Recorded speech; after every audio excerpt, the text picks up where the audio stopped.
चविष्ट आणि tasty recipe बनवणार आहोत, जी लहानांपासून मोठ्यांपर्यंत आवडणारी अशी रेसिपी. पट होणारी आहे, कमी साहित्यात होणारी ही रेसिपी आहे. या रेसिपीसाठी सगळ्यात पहिल्यांदा आपल्याला 2 बटाटे घ्यायचे आहेत. त्या बटाट्यांची आपल्याला साल काढून घ्यायची आहे आणि अशा प्रकारे जर तुमच्याकडे खिसणी असेल तर तुम्ही त्या खिसणीचा यूज करू शकता आणि जर तुमच्या घरात जी खिसणी अवेलेबल असेल त्याचासुद्धा तुम्ही यूज करू शकता. बटाटे आपल्याला सगळ्यात पहिल्यांदा खिसून घ्यायचे आहेत आणि हे लक्षात ठेवा की हे मी कच्चे बटाटे वापरलेले आहेत, उकडलेले नाही. सो तुम्ही सुद्धा अशा प्रकारे कच्चे बटाटेच वापरायचे आहेत. सगळ्यात पहिल्यांदा हे 2 बटाटे आपल्याला खिसून घ्यायचे आहेत. आता तुम्हाला दिसत असेल बघा, 2 बटाट्याचे एवढं सगळं आपलं खिसून झालेलं आहे. एक प्लेटवर आपल्याला हे खिसलेला बटाटा मिळतो.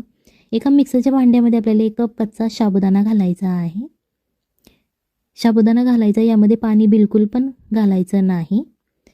मिक्सरमध्ये हे तुम्हाला बारीक करून घ्यायचं आहे. बारीक करायचं म्हणजे पीठ करायचं नाही, जाडसर असं रवाळ, ज्याप्रमाणे आपण रवाळ म्हणतो, रवा असतो त्याचप्रमाणे हे आपल्याला बारीक करून घ्यायचं आहे.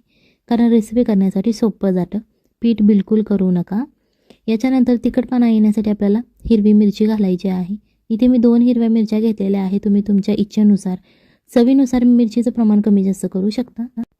आणि आता हे आपल्याला मिरची घालून झालेली आहे. याच्यानंतर आपण जो बटाटा किसून घेतला होता तो स्वच्छ पाण्याने धुवून घ्यायचा, जेणेकरून बटाटा लाल पडणार नाही. आणि त्याच मिक्सरच्या भांड्यामध्ये घालायचा आहे, ज्यामध्ये आपण साबुदाणा बारीक करून घेतलेला आहे. चवीनुसार मीठ घाला आणि थोडंसं वरतून पाणी घालू शकता. अर्धा ते 1 चमचा पाणी घातलं तरीही चालेल, जास्त घालू नका, कारण बटाट्यामध्ये पाणीच पाणी असतं. सो त्याच्यासाठी हे छान असं आपल्याला मिक्सरमधून बारीक करून घ्यायचं आहे. अशा प्रकारे आपलं हे बॅटर तयार झालेलं आहे. जास्त पातळही नाही करायचं आणि जास्त घट्टही नाही करायचं.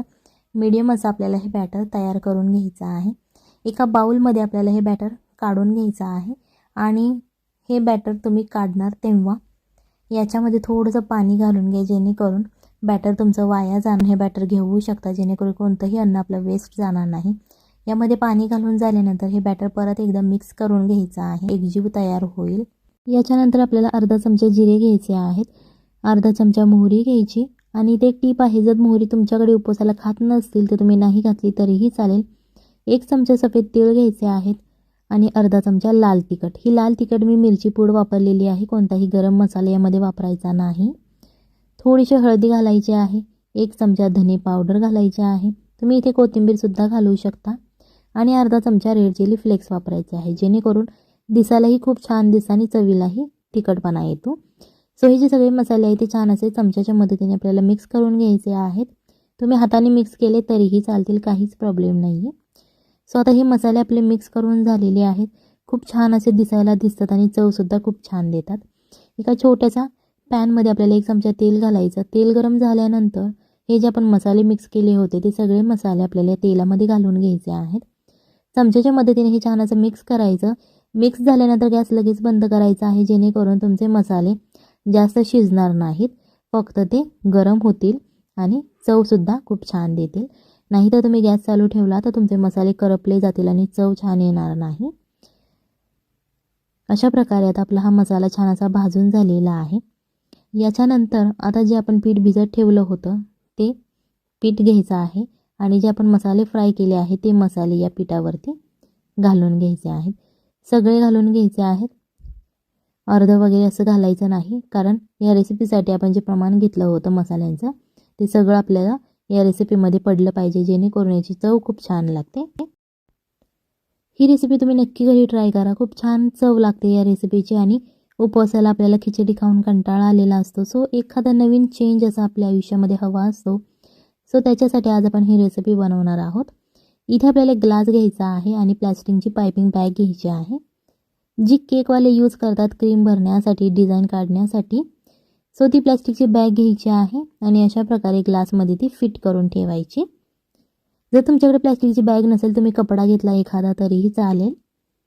रुमालसुद्धा घेऊ शकता, पण तुम्हाला तो रुमाल कट करावा लागेल. सो अशी प्लॅस्टिकची बॅग घ्या आणि जे आपण बॅटर तयार केलेलं आहे ते बॅटर आपल्याला या ग्लासमध्ये घालून घ्यायचं आहे. जेवढं बॅटर यामध्ये बसत आहे तेवढंच घाला, जास्त ओव्हर घालू नका, नाही तर तुम्हाला ते पकडता येणार नाही.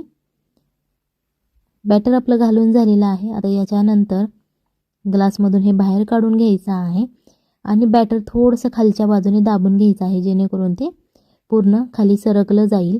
यामध्ये जे बबल्स दिसत आहेत ते पुढे आपले बबल्स निघून जातात, सो टेन्शन घेऊ नका.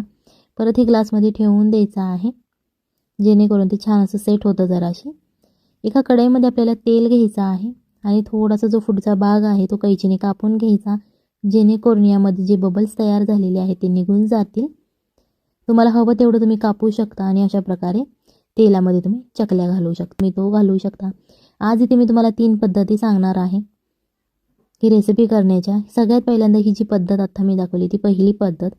हे छान असं फ्राय झाल्यानंतर आपल्याला एका प्लेटमध्ये हे काढून घ्यायचं आहे. त्या पोटात जाणार नाही, टिश्यू पेपर सगळं तेल सोक करून घेईल, सो त्याच्यासाठी टिश्यू पेपरचा तुम्ही यूज करा. आता जी ही दुसरी पद्धत आहे त्याच्यासाठी आपल्याला खिसणी घ्यायची आहे छोटी, जी आपण आलं खिसण्यासाठी वापरतो. ही खिसणी तेलामध्ये अशी ठेवायची 1 ते 2 मिनिटे, जेणेकरून गरम झाली पाहिजे. आणि गरम झाल्यानंतर अशा प्रकारे तुम्ही याच्यावरती चकली घालू शकता. चकली घातल्यानंतर परत ही खिसणी आहे ती तेलामध्ये सोडून द्यायची आहे, जेणेकरून छान अशी चकली फ्राय होईल. लक्षात ठेवा, चकली काढण्याचा सुरुवातीला प्रयत्न करू नका. जेव्हा ती चकली फ्राय होते तेव्हा ती आपोआप निघते. ही जी तिसरी पद्धत आहे, तुम्हाला माहिती आहे कुरकुरे वाकडे तिकडे असतात, सो त्याचप्रमाणे तुम्ही कुरकुरेसुद्धा बनवू शकता वाकडे तिकडे आणि फ्राय करू शकता. जे आपण साबुदाण्याचे पदार्थ तळतो ते सुरुवातीला लगेच चमच्याने हलवायचे नाहीत, नाहीतर ते चमच्याला तुमच्या चिकटले जातील. जेव्हा ते साबुदाण्याचे पदार्थ तेलामध्ये फ्राय होतात ते आपोआप वरती येतात, सो तुम्हाला काहीच टेन्शन घेण्याची गरज नाही. अशा प्रकारे आता आपले साबुदाण्याचे कुरकुरे तयार झालेले आहेत. सो ही रेसिपी नक्की घरी ट्राय करा, आपल्या फॅमिलीला खाऊ घाला होती. चला तर मग भेटूया पुढच्या एका नवीन रेसिपीमध्ये. तोपर्यंत बाय बाय, टाटा.